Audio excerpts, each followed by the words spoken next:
Hi friends, இது girls world. இன்றைக்கி நம்ம கலர்ஃபுல்லாக அதிக மணத்தோட அதிக சுவையோட உதிரியாக சிக்கன் தம் பிரியாணி எப்படி பண்ணுறதுன்னு பார்ப்போமா. தம் பிரியாணினாவே நார்மலாக பார்த்தீங்கன்னா அரிசியில் கறியிலனா பார்த்தீங்கன்னா அந்த முழுசாக அந்த மிளகு சீரகம் மல்லி இதெல்லாம் போட்டு வேக போட்டு அதில் தான் தம் பிரியாணி பண்ணுறாங்க. நம்மளுக்கு அது செட் ஆகாது, சாப்பிட்றப்ப அதெல்லாம் வந்து டிஸ்டர்ப் பண்ணுன்னு சொல்லிட்டு சரி நம்ம அரைச்சி அந்த மாதிரி நம்ம செஞ்சு பார்ப்போம் அப்படின்னு நான் தம் பிரியாணி நம்ம ஊர் ஸ்டைலில் நான் செஞ்சு பார்த்தேன். அது ரொம்ப சூப்பராக வந்துச்சு. சரி அதை நம்ம மக்கள்கிட்ட போய் சேர்ப்போமே அப்படிங்கிறதுக்காக இந்த வீடியோ எடுத்திருக்கேன், செஞ்சு பார்த்துருக்கேன். நீங்களும் ட்ரை பண்ணி பாருங்கள். இப்போ நான் வந்து ஒரு 300 கிராம் அரிசி எடுத்திருக்கேன். ஒரு 2 பேருக்கு போதுமான அளவு 300 கிராம் எடுத்திருக்கேன். இது ஆனால் கறி வந்து 1/2 கிலோ. கறி 1/2 கிலோக்கு வந்து இப்போ 1/2 கிலோ கறிக்குன்னா எவ்வளோது வெங்காயம் போடலான்னா ஒரு 4-5 வெங்காயத்தை எடுத்துக்கோங்க. நல்லா சின்னதாக நறுக்கி அதை வந்து நல்லா கோல்டு கலரில் வறுத்து எடுத்து வச்சுக்கோங்க. அந்த எண்ணெயை வந்து வேஸ்ட் ஆக்கிறாதீங்க. நம்ம வந்து சாப்பாடு செய்கிறப்ப நம்ம அதை வந்து யூஸ் பண்ணிப்போம். சரி, இப்போ நீங்கள் ஃபஸ்ட்டு மசாலா பார்த்துருப்பீங்க, ஒரு பிளேட்டில் வந்து பார்த்துருப்பீங்க நீங்கள் ஒரு மசாலா. அது வந்து சீரக மிளகு தூள், மஞ்சள் தூள், சிக்கன் மசாலா, பிரியாணி மசாலா, உப்பு, காஷ்மீர் மிளகாய் தூள். இது வந்து கலருக்காக சேர்க்கறதுக்காக. அப்புறம் மிளகாய் தூள், நம்ம ஊர் மிளகாய் தூள், அப்புறம் பட்டை கிராம்பு ஏலக்காய் தூள். இதெல்லாம் வந்து அந்த ஃபஸ்ட்டில் நீங்கள் பார்க்குறது அந்த தட்டில் இருக்கும். அடுத்தது வந்து நம்ம அரைக்கிறதுக்கு அதையும் நீங்கள் பார்த்துருப்பீங்க.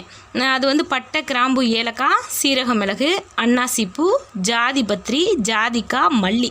அந்த ஜாதிக்காங்கிறது வந்து முழுசாக சேர்த்துறாதீங்க. அதை நீங்கள் உடச்சிங்கன்னா ஒரு சின்ன பீஸாக வரும். சின்ன பீஸாக மட்டும் இதில் சேர்த்து அரைச்சி வச்சுக்கோங்க. ஆனால் எல்லாத்தையுமே சேர்த்துறாதீங்க. சும்மா இப்போ நான் 1/2 கிலோங்கிறப்போ ஒரு 3/4 ஸ்பூன் அதில் போட்டால் போதும்.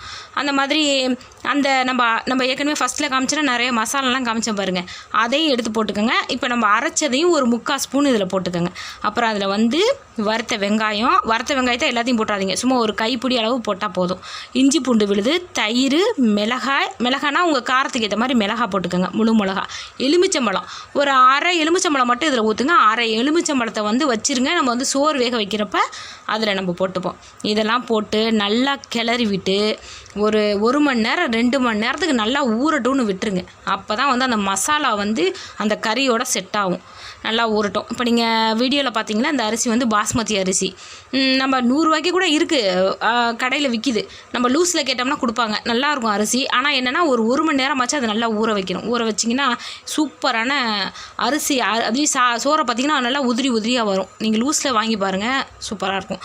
சரி, இப்போ நம்ம வந்து ஊற வச்சுட்டோம். அந்த கறியெல்லாம் ஊற வச்சு அது நல்லா செட் ஆகிடுச்சு. செட் ஆனோன்னா இப்போ நம்ம வெங்காயம் வறுத்தோம் பார்த்தீங்களா, அந்த கடாயில் வந்து இந்த கறியை வந்து வேக போடுவோம். தண்ணி அதிகமாக ஊற்றிடாதீங்க, ஏன்னா நம்ம இது தம் போட போகிறோம். அதனால் வந்து தண்ணியை வந்து அதிகமாக ஊற்றிடாதீங்க. கடாயை அடுப்பில் வச்சு அந்த எண்ணெயோடைய கறியை தூக்கி ஊற்றி அது நல்லா வேகட்டும். நல்லா ஓரளவுக்கு அதாவது ரொம்ப தண்ணி ஊற்றிட்டிங்கன்னா சோறு வந்து குழஞ்சி போயிடும். ஓரளவுக்கு சும்மா அந்த கறியை ஊற்றிட்டு, ஏன்னா கோழிக்கறி ஏற்கனவே தண்ணி விடும், அதனால் அந்த பாத்திரத்தை மட்டும் சும்மா அந்த மசாலா ஒட்டி இருக்க பாத்திரத்தை மட்டும் லைட்டாக தக்காளி விட்டு அப்படியே ஊற்றுனீங்கன்னா அது வெந்தோன்னா அப்படியே அதை இறக்கி வச்சுருங்க. அடுத்தது இப்போ நம்ம வந்து பாஸ்மதி அரிசியை வந்து நம்ம 1 மணி நேரம் ஊற வச்சோமா, கடாயை அடுப்பில் வச்சு நிறையா தண்ணியை ஊற்றுங்க. தண்ணியை ஊற்றி அது கொதிக்கட்டும். கொதித்ததுக்கு அப்புறமா அது வந்து இப்போ நம்ம இந்த இதில் ஸ்க்ரீனில் பார்க்குறீங்கல்ல, அதே மாதிரி அன்னாசிப்பூ, கிராம்பு, அந்த இலை, பட்டை, ஏலக்காய், எலுமிச்சம்பழச்சாறு, கொஞ்சோண்டு உப்பு, இதெல்லாம் போட்டு அதை அந்த அரிசி நம்ம ஊற வச்சுருந்தோம் அதையும் அதை போட்டு நல்லா வேக விட்டுருங்க. ஒரு 3/4 பதம் வந்தால் போதும். ஒரு நல்லா ஒரு 3/4 பதம் வெந்ததுக்கப்புறமா அப்படியே வடிகட்டி எடுத்து வச்சுருங்க. ஏன்னா இது நம்ம தம் போடுறதுனால ஒரு 3/4 பதம் வந்தால் போதும். அப்போ தான் அந்த அடுக்கடுக்காக வச்சு அது வேகிறதுக்கும் நல்லா அப்படியே பொலன்னு வரும். அந்த சோறு சூப்பராக இருக்கும். இந்த பார்த்திங்களா, இதை நான் வந்து வெந்தோடனே 3/4 பதம் வந்தோடனே அதை வடித்து வேறு ஒரு பாத்திரத்தில் எடுத்து வச்சுட்டேன். நான் வந்து தோசைகளில் தான் வந்து இதை வந்து தம் போட போகிறேன். இந்த நம்ம வேக வச்சுருந்த அந்த கறி கிரேவியை 2 பகுதியாக பிரித்து வச்சுக்கோங்க. ஒரு சமமாக இந்த பக்கம் அந்த கடாயிலே கொஞ்சம் வச்சுருங்க, ஏன்னா நான் அதில் தான் தம் போட போகிறேன். அதனால் அந்த கடாயில் நான் கொஞ்சம் வச்சுருக்கேன். ஒரு சின்ன கோப்பையில் வந்து இன்னொரு பகுதியை எடுத்து வச்சுட்டேன். இப்போ வந்து அந்த வேக வச்சுருந்தோம்னா சோறு, அதை வந்து அந்த கிரேவிக்கு மேலே போட்டு சமமாக்க போகிறேன். சமமாக்கியாச்சு. அதுக்கு மேலே கொத்தமல்லி, புதினா, வறுத்து வச்ச வெங்காயம், நெய் கண்டிப்பாக ஊற்றுங்க. ஏன்னா நம்ம நெய் பிரியாணிங்கிறப்ப நெய் கண்டிப்பாக சேர்க்கணும், நம்ம சேர்க்கவே இல்லை. அதனால் நெய்யை வந்து அது மேலே நல்லா நிறையா ஊற்றிக்கோங்க. ஊற்றி அடுத்த பகுதியும் அதே மாதிரி வைங்க. ஏன்னா நான் வந்து எனக்கு வந்து அந்த வீடியோ வந்து எடுக்க முடியல, கொஞ்சம் கை வலி வந்துருச்சு. ஏன்னா ஒரு கையில் செல்லு வச்சுருக்கேன், இன்னொரு கையில் கரண்டி பிடிச்சிட்டு எனக்கு எடுக்கிறதுங்கிறதே ரொம்ப கஷ்டமாக இருந்துச்சு.